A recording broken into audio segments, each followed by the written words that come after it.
and understand what I'm about to tell you. Come around, everybody. Come on over, everybody, please. Come on, move.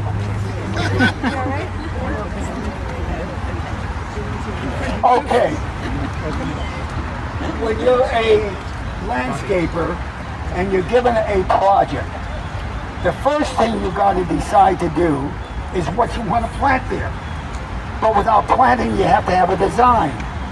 And between the design and the plants will determine design.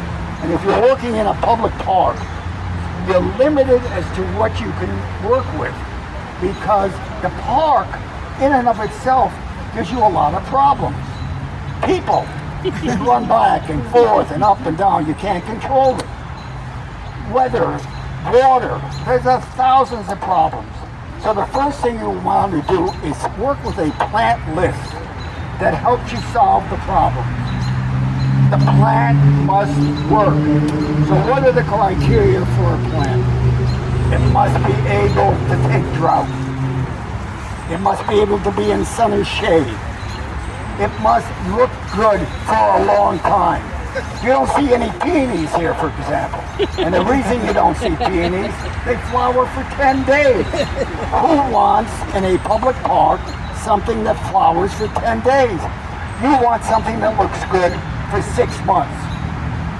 So immediately, if it's going to work, take care of drought, take sun, take shade, and look good for 6 months.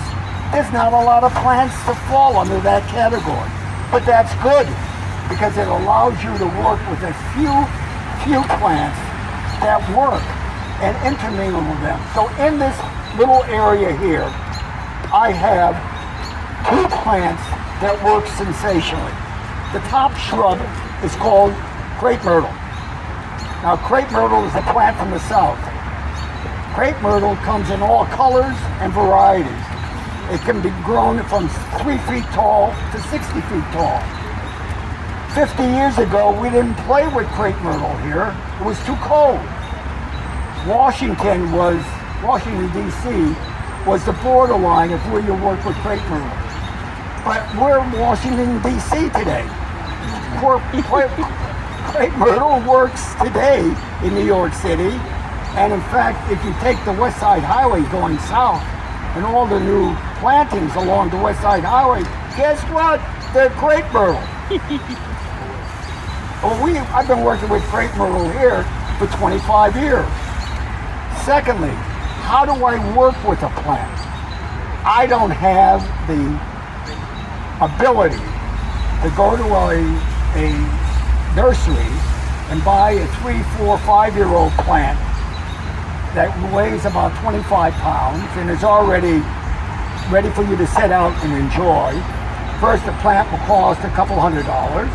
It's too heavy for me to lug around, and I'm working by myself or with the guys from Greenskeepers. Forget it, we can't work with it.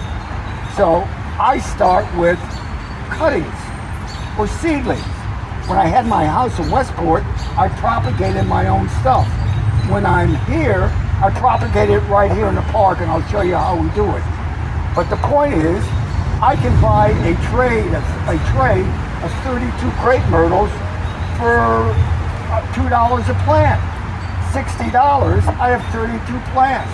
But they're too small to set in the park, so we set up a little nursery originally in front of the rocks up there, which I'll show you, and now we have it down below to grow our own plants, plant them out about 3 years later, and you will find that, for example, that this crepe myrtle was originally put here in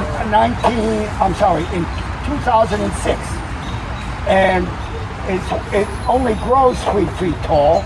We cut it to the ground in the fall after it blooms and after it loses its leaves, and it starts again every year.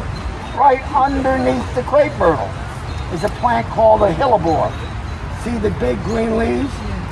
That to me is the best plant of all plants that have ever been grown at any time. And it's not only my opinion, but the plant societies in Europe called the hellebore, the #1 perennial of all time.